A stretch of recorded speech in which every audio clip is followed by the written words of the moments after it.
Hello everybody, welcome back to another monthly market report for real estate here in the Central Okanagan, this time overviewing the stats for July of 2026. So over the last month, things have remained relatively the same. It's been fairly steady. I haven't really noticed that summer slowdown that we often experience from kind of the middle of July to middle of August. I think our real estate so far this summer has stayed pretty even keeled. We are so close to getting to that balanced market for all products, but we just haven't hit it yet. We're just below the threshold. But overall, the market has been moving. Homes at a reasonably price again are still selling, and buyers are continuing to relocate to the area. The one thing that has happened over the last couple of weeks is we've had two fires pop up, one just north of Vernon and one along the West Side Road area. And that can sometimes obviously cause a bit of a slowdown in terms of real estate, with people trying to hold their cards close to their chest to see what happens with the fires. And obviously it gets a bit tougher with things like insurance and closing times. So if you are someone who has a purchase or you've made a purchase, make sure you try your best to bind your insurance as far as you can out to lock that in to not delay any of your closings or completions. But let's jump right into it and take a look at the stats over the last month. So the absorption rate, like I said, is at 11.63%. We are still in that buyer's market, so close to that threshold of 12%, putting us into the lowest end of a balanced market.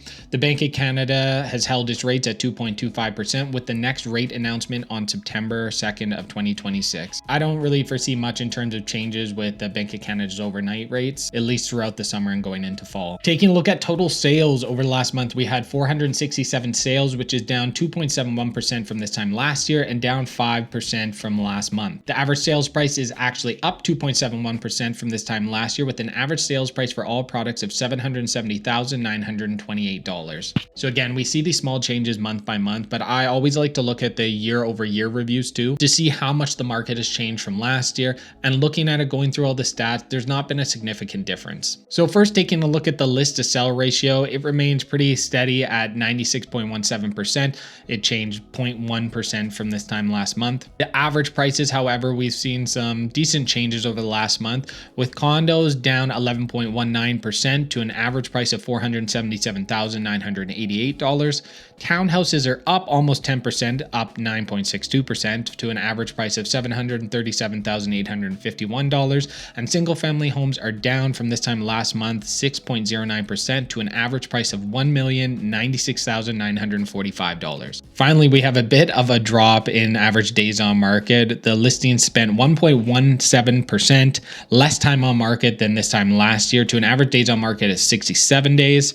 It was just 68 days this time last year. And listing inventory, we have currently 4,016 units currently listed, which is down 10.38% from this time last year. And we still have 8.6 months of inventory. So we're still seeing some good movement in the market. Our inventory is strong. We're on the cusp of a balanced market. And generally, we do start to see a bit of an uptick in the later half of August going into September and the fall, which is when we kind of get our second boost. Not as strong as the spring market, but definitely things start to speed up. Now, how will the fires affect that? I'm not completely sure. It really depends how well they're maintained, but I imagine the next monthly market update, as well as September's, is going to be fairly strong. If you have any questions about what we discussed today, make sure you reach out to me at the contact information on the screen and linked in the description down below. And if you're making the move to Kelowna, you're curious about a relocation strategy, you have any questions, you can click the link in the description to book yourself a free relocation consultation. And make sure, if you're interested in moving here, you want to learn more about the area, the market, subscribe to my main channel, Living in Kelowna BC, where I have a ton of content and information on the area. Again, my name is Brett Paholi, your Okanagan real estate professional and relocation specialist. That was my monthly market update for real estate here in the Central Okanagan. I hope you guys enjoyed, and I will catch you in the next video.